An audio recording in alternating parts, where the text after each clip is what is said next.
시청자 여러분 안녕하십니까? BOA 모닝뉴스입니다. 첫 소식입니다. 도널드 트럼프 대통령이 북한 김정은 위원장에게서 친서를 받았으며 미사일 발사와 관련된 내용이 있었다고 밝혔습니다. 트럼프 대통령은 9일 백악관에서 기자들을 만나 어제 김정은 위원장에게 3쪽짜리 분량의 매우 아름다운 편지를 받았다면서 그는 자신이 하고 있는 것을 설명했으며 시험이 마음에 들지 않는다고 적었다고 말했습니다. 이어 김 위원장은 워게임이 마음에 들지 않는다고 했다면서 자신도 마음에 든 적이 없다고 말했습니다. 그러면서 자신과 김 위원장이 또 다른 만남을 갖게 될 것으로 생각한다고 밝혔습니다. 트럼프 대통령은 이어 최근 한일 간 갈등에 대해서는 한국과 일본이 계속 싸우고 있다면서 이는 미국의 입장을 난처하게 하기 때문에 두 나라는 사이좋게 지내야 한다고 밝혔습니다. 아시아 순방의 일환으로 취임 후 처음 한국을 방문한 마크 에스퍼 미 국방장관이 미한 동맹의 굳건함을 거듭 강조했습니다. 또 한일 군사보호협정은 미한일 3국 안보협력에 상당히 중요하다고 밝혔습니다. 서울에서 한상미 기자가 보도합니다. 마크 에스퍼 미국 국방장관이 9일 청와대를 찾아 문재인 대통령을 만났습니다. 에스퍼 장관은 지난 6월 말 미국 정상의 판문점 만남은 역사적 사건으로 두 나라 대화가 지속될 수 있는 여지를 만들었다면서 미북 대화가 조기에 재개되길 기대한다고 밝혔습니다. 문 대통령은 미한 동맹이 점점 공고해지고 있는 만큼 북미 비핵화 협상이 반드시 성공할 수 있도록 뒷받침해야 할 것이라고 말했습니다. 이후 두 사람은 한일 군사정보보호협정 문제에 대해 잘 해결돼야 한다는 공감이 있었으며 북한의 단거리 미사일 발사에 대한 대화는 없었다고 청와대 관계자가 밝혔습니다. 이에 앞서 에스퍼 장관은 정경도 한국 국방부 장관과 만나 한반도 안보 상황과 전시작전 통제권 전환 추진 등 주요 현안을 논의했습니다. 에스퍼 장관은 미한 동맹은 지역 평화와 안보의 핵심 축이라고 강조했습니다. 에스퍼 장관은 이어 싱가포르 공동성명에 대한 진전을 위해 북한과 외교적으로 관여할 의지가 있다고 말했습니다. 이어 유엔 안보리 제재를 단호하게 이행할 것이라고 강조했습니다. With our allies from around the region, we will remain resolute in our enforcement of the United Nations Security Council resolutions until the North engages in complete, verifiable, irreversible denuclearization of the Korean Peninsula. 한일 군사정보보호협정에 대해선 미한일 안보협력에 상당히 기여하고 있다고 말한 것으로 전해졌습니다. 정 장관은 한국에 대한 일본의 경제적 보복 조치를 거론하며 한일 관계와 한미일 안보 협력에 악영향을 초래하고 있다고 말한 것으로 알려졌습니다. 에스퍼 장관은 강경화 외교부 장관도 만나 미한 동맹 주요 현안에 대해 논의했습니다. 외교부 측은 에스퍼 장관이 방위비 분담금 문제를 언급하지 않았다고 밝혔습니다. 일본을 거쳐 8일 한국에 도착한 에스퍼 장관은 1박 2일간의 일정을 모두 마치고 9일 오후 출국했습니다. 서울에서 BOA 뉴스 한상미입니다. 한국의 방위비 분담금 문제와 관련해 미국 의회에서는 대체로 무리한 인상 요구에 비판적인 분위기입니다. 미 국무부는 트럼프 대통령이 방위비 분담금 문제에 대해 일관된 입장을 보여왔다면서 동맹국들이 더 많은 기여를 하길 바란다고 밝혔습니다. 이조은 기자의 보도입니다. 민주당의 애덤 스미스 하원 군사위원장은 8일 VOA에 방위비 비용 분담을 권장할 수는 있지만 대폭 증액을 강력히 요구하는 건 또 다른 문제라고 밝혔습니다. 특히 동맹국과 파트너국들에게 미군 주둔 기본 비용의 50%를 더한 비용을 청구하겠다는 트럼프 대통령의 제안은 비판적이라고 전했습니다. 일부 공화당 의원들도 무리하지 않은 수준에서 한국의 방위비 분담금 증액 요구 자체는 타당하다는 입장을 밝혔습니다. 마이크 라운주 상원 의원은 분담금 증액 요구는 북한을 압박할 수 있는 기회이기도 하다며 한국이 군사적 재원을 늘릴 필요가 없다고 한다면 미국도 그럴 이유가 없다고 주장했습니다. 그러나 미국의 지나친 방위비 증액 요구는 미군 주둔 자체에 대한 문제로 이어질 수 있다는 우려도 있습니다. Interestingly enough, it's just for a term of 1 year, where typically it's a 5-year term. So we're going to be right back in the cycle of talking about supporting forces, the South Korean support for our forces on the peninsula. Can you talk about the significance of maintaining our force presence there? Is it critical, or can we afford to draw down? 공화당의 댄 설리번 상원 의원도 증액 필요성에 공감하면서도 주둔 비용 플러스 50가 같은 수준의 요구는 동맹국들을 멀어지게 할 위험이 있다고 여러 차례 지적해왔습니다.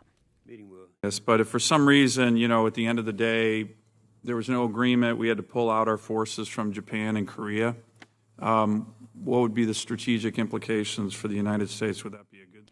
수십 년간 미국의 동맹 분열을 시도해온 러시아와 중국, 북한이 방기릴이 될 것이라는 우려입니다. 이런 가운데 국무부는 한국의 방위비 분담에 관한 트럼프 대통령의 입장은 명확하다는 원론적인 입장을 내놓았습니다. He said that he wants our allies to contribute more. It's certainly a reoccurring theme.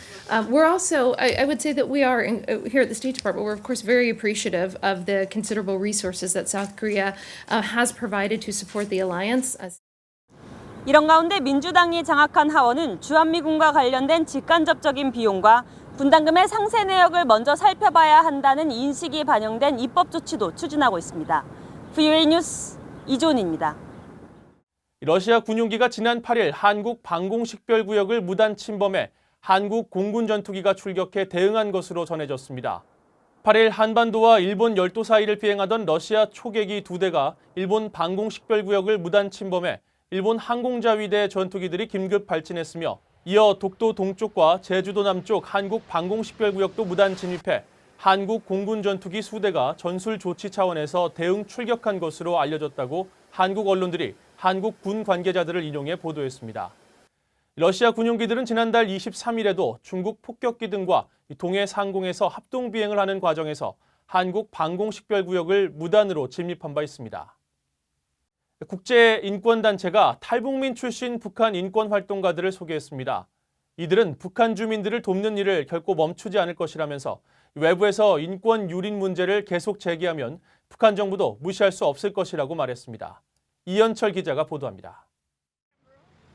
국제인권단체인 앰네스티 인터내셔널이 탈북민 출신 북한 인권 활동가인 지철호 씨와 김건우 씨를 소개하는 것을 자체 홈페이지에 실었습니다. 이 단체는 2011년 서울에서 처음 만난 두 사람이 북한에서 여전히 고통을 겪고 있는 사람들과 해외에서 피난처를 찾는 사람들을 돕겠다는 공동의 목표를 발견했다고 말했습니다. 두 사람은 현재 서울의 대북인권단체인 나우의 활동에 헌신하며 북한의 인권을 옹호하고 탈북민들을 돕고 있다고 전했습니다. 2006년 북한을 탈출한 지 씨는 서울에서는 자신의 삶이 바뀌었지만 고향인 북한에서는 여전히 많은 사람들이 고통받는다는 것을 알기 때문에 2011년 나우 설립을 도왔다고 말했습니다. 이어 서울에서 북한 인권을 알리는 거리 캠페인을 시작했고 1년 후 북한 주민 긴급 구출을 시작했다고 말했습니다. 지 씨는 이 활동을 벌이면서 BOA와의 인터뷰에서 다행히 상황이 조금씩 나아지고 있다고 말했습니다. 그만큼 북한 인권이나 아니 북한에 대한 관심도가 국민들이 좀 더 높아졌다는 것을 볼 수 있기 때문에 그래서 그런 부분들이 참 옛날보다는 좀 달라진 부분이 아닐까라고 생각합니다. 1998년 11살에 북한을 탈출한 김건우 씨는 서울에서 대학에 다니던 2011년에 나우를 알기 전까지 북한의 인권 유린에 대해 잘 알지 못했다고 말했습니다. 하지만 모임에 참석하면서 자신의 가족들이 그 같은 인권 유린을 당했을 수도 있다는 것을 깨닫게 됐다고 말했습니다. 이후 나우에서 활동을 시작한 김 씨는 길거리를 떠돌아다니는 북한의 아이들이 겪는 인권 유린이 최악이라며 인권 활동가로서 그들을 돕기를 원한다고 말했습니다. 아울러 북한의 긍정적인 변화를 위해서는 다른 나라들의 대북 압박이 강화돼야 한다면서 외부에서 인권 유린 문제를 계속 제기하면 북한 정부도 이를 무시할 수 없을 것이라고 말했습니다. BOA 뉴스 이한철입니다. 중국은 유엔 안보리 대북 제재 이행이 일관적이지 않으며 미북 협상에 대해서는 비핵화와 평화협정 체제 논의 병행을 촉구하고 있다고 미국 의회 조사국이 분석했습니다. 미 의회 산하 의회 조사국은 6일 발간한 보고서를 통해 미국은 중국의 위협을 규명하고 대응하는 동시에 특정 분야에 있어 중국의 협조를 구하고 있다면서 북한 문제에서는 대북 제재 이행을 제시했습니다. 조사국은 그러면서 트럼프 행정부는 중국의 대북 제재 이행이 때때로 일관되진 않지만 핵심적이라고 보고 있다고 지적했습니다. 이어 미국은 중국을 러시아와 함께 미국의 힘과 영향력, 국익에 도전하는 미국의 안보와 번영을 해치려는 수정주의 국가로 규정했다고 밝혔습니다.